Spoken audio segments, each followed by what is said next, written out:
Steady. Oh, careful. Almost. Yeah.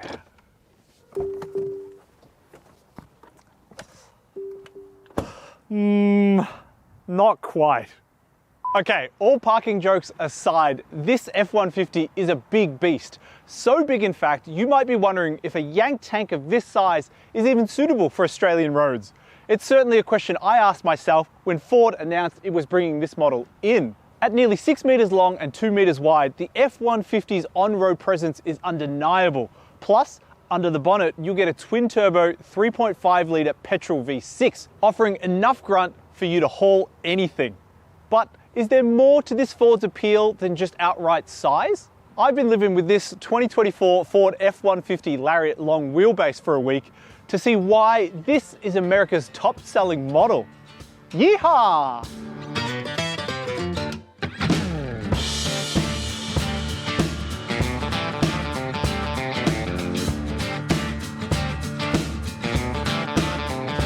This is Ford Australia's largest and most expensive model to date, blowing away even the tiny by comparison Ranger and Everest, as well as the cutting-edge Mustang Mach-E. Pricing for the F-150 kicks off at $106,950 before on-road costs, but that's for the base XLT short wheelbase. As for this top-spec Lariat in long wheelbase form, it runs the till up to almost $141,000. In fact, the Lariat is even more expensive than other heavyweight rivals like the Ram 1500 and Chevrolet Silverado, both of which have proven plenty popular with local buyers. But consider this, it's around the same price as a top-spec Toyota Land Cruiser, and one of them, not the Toyota, certainly commands more attention on the road. For your spend, there is a very long list of equipment, starting with 20-inch chrome wheels, spray-in bed liner, underbody skid plates, power-adjustable front seats, an 8-inch infotainment touchscreen with Apple CarPlay and Android Auto, dual-zone climate control, and a tray large enough to accommodate a full-sized Australian pallet. Moving up to the Lariat also adds a number of nice-to-have features such as chrome exterior highlights, LED headlights, leather interior, a panoramic glass roof, a powered tailgate, power sliding rear window, heated and cooled front seats, heated outboard rear seats, a larger 12-inch infotainment touchscreen, wireless smartphone charger, and a 12-inch digital instrument cluster. But it's the front parking sensors and surround view monitor that might be the most useful additions to the Lariat that buyers might want to take note of, given they will help immensely maneuvering this oversized behemoth. The Lariat also adds adaptive cruise control, traffic sign recognition, and lane centering on top of the standard autonomous emergency braking, blind spot monitoring, driver attention alert, rear parking sensors, and rear cross traffic alert found in the base XLT. You certainly want for nothing in this top-spec F-150, and you'd hope so given the $140,000 price tag. And this is just being a little bit nitpicky, but there's no heated steering wheel, which would be perfect for those cold morning starts because you ain't getting this thing in the garage. Ford's F-Series trucks have been in production since 1948, making them older than me, and chances are older than you too. A lot has changed in the last 76 years though, and now in its 14th generation, the F-150 is more sophisticated and high-tech than ever before. With a big, brash and boxy nose emblazoned with chrome, there's no mistaking the Ford F-150 for anything else on the road. And while the big front end might not do much for pedestrian crash protection, the massive headlights are excellent at lighting up dark areas. In profile, you really get a sense of just how big the F-150 is, but have a look at the cabin to bed ratio. It's really obvious that Ford is prioritizing interior space and comfort over how much you can fit in the tray. And you can also see Ford has included side steps to make it easier to clamber in and out of the cabin, as well as 20-inch wheels, and all the chrome flourishes are out on show. From the rear, it's all about that truck bed, which is bigger than any one-ton dual-cab ute like a Ford Ranger or Toyota Hilux. There's even F-150 stamped onto the tailgate, in case you didn't know exactly what you were driving. Truth be told, I didn't think I would dig the styling in the metal, but the F-150 certainly has its charms. If anything, it signals to the worksite that the boss has arrived, and everyone on the road will think twice before cutting you off. And one big benefit of such gargantuan proportions is that the interior space is unlike anything available from a mainstream brand. In the front, it's even bigger and more capacious than a Toyota Land Cruiser, and features a level of in-cabin technology rarely seen in any other model. Look at me, I'm about 6 foot tall and the amount of head and leg room is unbelievable. I can't even reach over to the passenger side door. And those a little bit more vertically challenged than me will take comfort in the fact that the steering wheel is adjustable and even the pedals feature electronic adjustment.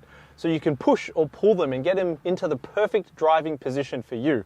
And the last time Ford offered a feature like this, it was available on models with the badge Territory and Falcon. The glasshouse is also expansive, and small things like this door card cutout and a big sunroof just make the cabin feel lighter and more airy than you'd expect. The expansive dashboard also houses a massive 12-inch infotainment touchscreen, complete with all the mod cons like wireless Apple CarPlay and Android Auto, inbuilt satellite navigation, and Bluetooth audio streaming. And in a hatchback or SUV, a 12-inch screen might seem a little bit too big, but here in the F-150, it's right at home. Similarly, the 12-inch all-digital instrument cluster is a good one, offering enough customization to get the information you want on hand after only a few button presses, and all the dials and readouts are clear and easily legible. Storage options are of course plentiful in here. You've got massive door pockets that will fit a large bottle and more. There's cup holders to accommodate large drinks and coffees, a wireless smartphone tray big enough for even the largest iPhones, an underarm storage cubby that is like a TARDIS in here, and there's also 2 glove boxes. However, my favorite feature in the cabin has to be this. Come and check this out. Once the F-150 is in park, you can hit this button here to fold flat the shifter, letting you fold open the armrest to reveal a table. Perfect for a quick game of chess, or maybe a laptop tray to shoot out some quick emails. And here's another fun fact for you. All Ford delivered F-150s don't actually come built from the factory like this. They're imported into Australia and then right-hand drive remanufactured. It's a process that involves taking out the dashboard, the steering wheel, and all the little electrical components behind there and switching everything over so it's on the right side of the car for us. And honestly, if I didn't know that, I don't think I'd be able to tell that this car has been right-hand drive remanufactured. The dashboard feels solid and chunky, and there are no squeaks or rattles that you would usually associate with a car that's had all its guts pulled out and put back together. Big thumbs up to Ford here. Moving to the rear seats, space is again on another level. All 3 positions will easily accommodate full-size adults with plenty of head, leg, and shoulder room. And amenities back here, they extend to air vents, there's phone chargers, a fold-down center armrest, backseat map pockets, and 1, 2, 3, 4, 5, 6, 7, 8 cup holders. Families should also take note here because the 2 outboard seats also have ISOFIX points, which means you can slot in car seats pretty easily. And because of the amount of space on offer and because this car is so tall, getting your child in and out is a breeze. And once everyone has exited the second row, you get access to an under-seat storage cubby that's lockable. Perfect for your power tools. But you don't buy a car like a Ford F-150 just for the interior ambience. You do it because you need a tray big enough for your surfboards, your tools, IKEA furniture, maybe even livestock. With a tray measuring 1,705mm at the floor and 1,656mm wide from wall to wall, it's easy enough to fit whatever you need in the bed, including a bed. But Ford has been clever about what you can do with the tray. For starters, this massive tailgate, it's powered, which means it's a little bit easier to open when you've got your hands full. And the lid also features a handy fold-out step, making it a little bit more graceful to clamber in and out of the tray. There's also inner tie-down points in the bed to secure your load and an inbuilt tailgate ruler, and this top-spec Lariat also scores a 12-volt socket and tray lighting so you can keep working after the sun is set. Powering all versions of Australian F-150s is a 3.5 litre twin-turbo petrol V6, outputting 298 kilowatts and 678 newton meters. Yes, you heard that right, there's no V8 here, it's powered by a V6, unlike the Chevy Silverado and Ram 1500. But these outputs make it more potent than a 5.7 litre Hemi V8 powered Ram 1500. And the Ram is switching to an inline 6-cylinder anyway. So this V6 all of a sudden doesn't look so bad, does it? And paired to that engine is a 10-speed automatic transmission, which sends drive to all 4 wheels. And with this setup, the F-150 features a massive 4.5-ton brake towing capacity, a whole ton more than a Ranger. So chances are, if you've got anything to hitch, this thing will get it moving. And a big car with a big engine means a big fuel bill, right? Well, yeah. Officially, the F-150 will return a fuel consumption figure of 12.5 litres per 100 kilometres, but if you drive this car primarily in the city, that swells to a massive 16.8 litres per 100 kilometres. In my time with this car, I averaged 17.8 litres per 100 kilometres with a mix of inner city and freeway driving, but you can probably do much better with a more diligent right foot. Keep in mind that when loaded or towing, fuel consumption will only go north, but at least the massive 136 litre fuel tank affords a theoretical driving range of about 1,000 kilometres, enough to drive from Melbourne to Sydney.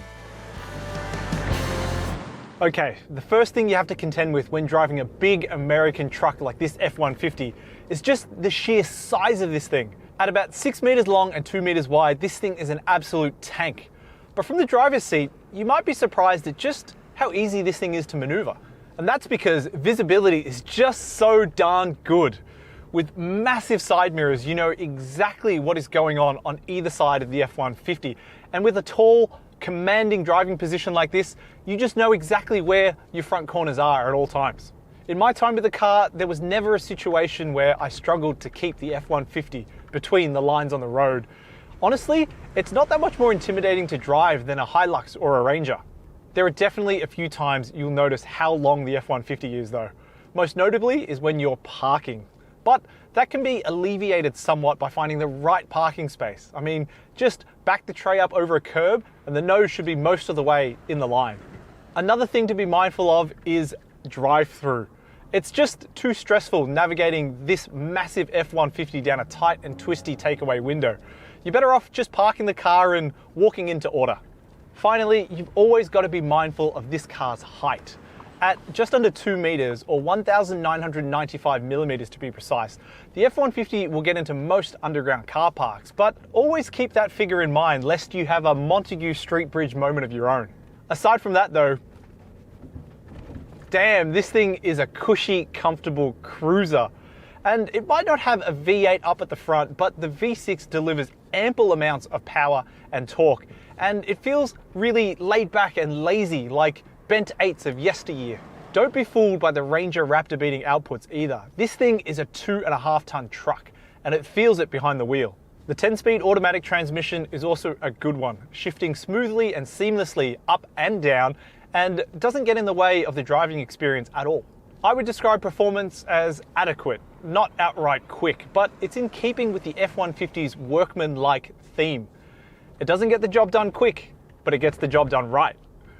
Likewise, the steering and suspension are also up to task, with the former being well weighted to be communicative, as well as being light enough to not induce a forearm workout, while the latter does a great job at soaking up the ruts and bumps on Melbourne's uneven streets. Backing all of this up is a selectable 4-wheel drive system with options for high and low range, as well as a 4-wheel auto mode that just lets the system sort itself out. As expected, the F-150 handles itself supremely well in light off-road situations. But for something a little bit more hardcore, stay tuned. Just like a Big Mac, a Pepsi and the Kardashians, Australia can't seem to get enough of American culture, and the Ford F-150 seems ready to step up to that trio. It's big, like Macca's flagship burger.